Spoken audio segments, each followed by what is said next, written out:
if I was in high school with you, Yeah. outside of your game, outside you playing ball, who was Kobe Bryant as an individual and personality in high school? Much the same that I am now, actually, which is extremely curious. Extremely curious. I had a great teacher in high school. Her name is Jane Mastriano, who I'm still very close to.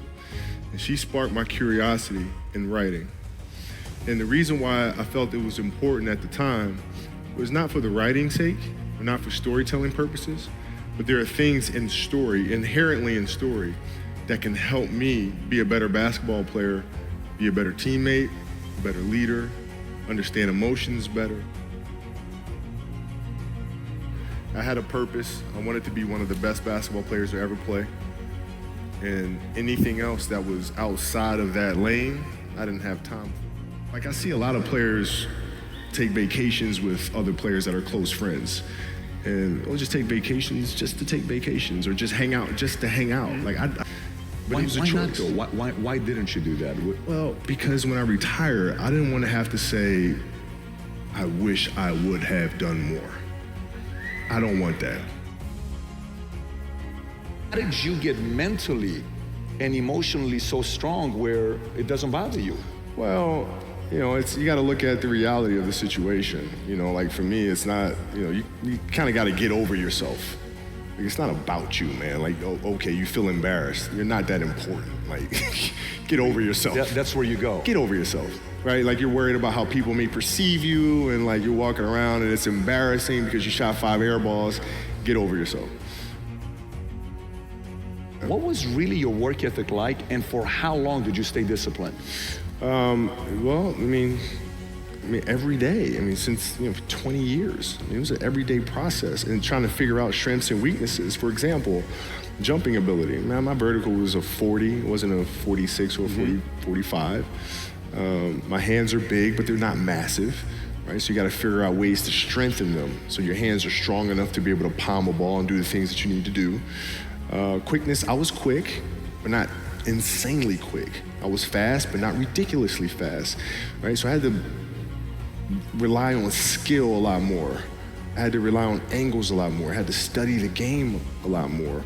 And, but I enjoyed it though. So like from the time I can remember when I started watching the game, I studied the game and it just never changed. Achilles were like the kiss of death for athletes. Like, I don't know if I can do this. I don't know. There's so many factors. There's the surgery that has to take place. The surgery has to go well, right? And then just, it's a tendon. I'm not dealing with anything that's muscular or things that I can control. I can't control a tendon. You know what I'm saying? So like, I don't know. And then thinking about what that process of recovery is gonna look like. It's a long one. Do I wanna do that? I don't know if I wanna do it. I don't know. So that was the hardest part. I mean, it's a long process. But like, when I went in the trainer's room, my kids are in there, and you know, they're looking at you and stuff, and I'm looking at them, and I'm like, you know, it's all right, Dad's gonna be all right. It'll be fine, it'll be all right, it'll be all right, it'll be all right. As a parent, you gotta set the example. You gotta set the example. This is another obstacle.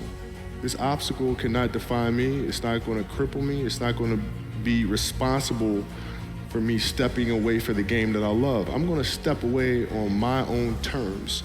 And that's when the decision was made that, you know what, I'm doing it.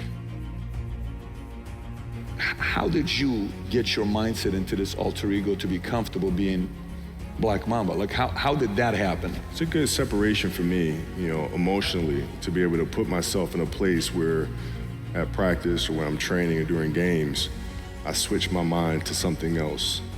I switch my mode into something else, right? For me, it's the equivalent of Maximus, Decimus, Meridius, and Gladiator picking up the dirt, smelling the dirt.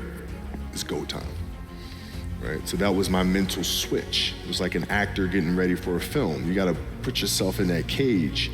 When you're in that cage, you are that character. Who was the greatest teacher for you in those early days? It's funny, man, I had a lot of them. You know, my parents were great. You know, growing up, you know, they instilled in me the importance of imagination, of curiosity, and understanding that, okay, if you want to accomplish something, I'm putting in the work to get there, right?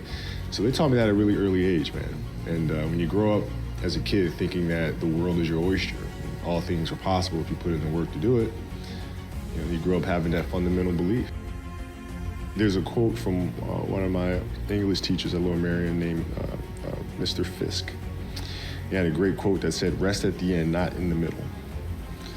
And that's something I always live by. I'm not going to rest now. I'm going to keep on pushing now. There are a lot of answers that I don't have, even questions that I don't have. But I'm just going to keep going. Just going to keep going, and I'll figure these things out as we go, right? And you just continue to build that way. So I try to live by that all the time. What does losing feel like to you? It's exciting. Why is it exciting? Because it means you have different ways to get better. There's certain things that you can figure out that you can take advantage of, right? Certain weaknesses that were exposed. You find things that you could have done better. You find things that you've done well that worked. You figure out how did they work, why did they work, how can you make them work again? Yeah. And but the hardest thing is to face that stuff. I'll give you an example. So Katie Lou Samuelson is one of the best college basketball players in the country. They just had a really tough season last year where they lost to Notre Dame in the final. That's right. Really tough. First loss in like First loss. years, right? Yeah. And so I asked her, I said, "Have you watched the Notre Dame game?" She was like, "No." I said, "Well, why not?" I said, "I don't want to watch that." I said, "I know you don't, but you're going to play Notre Dame this year, yeah?" "Yeah." "What's the chances you see him again in the final?" I said, "Well, you probably see him again." I said, "Well, you can't show up and play them without knowing why you lost that one, right?" So, the mistakes that you've made in that game, you have to do the hard stuff and watch that game and study that game to not make those mistakes over and over again just because you weren't brave enough to face it. So you don't want to have that feeling again, do you, right? So you got to really study it, face it. And not to say you'll win the next time you face it, but at least you'll give yourself a better chance.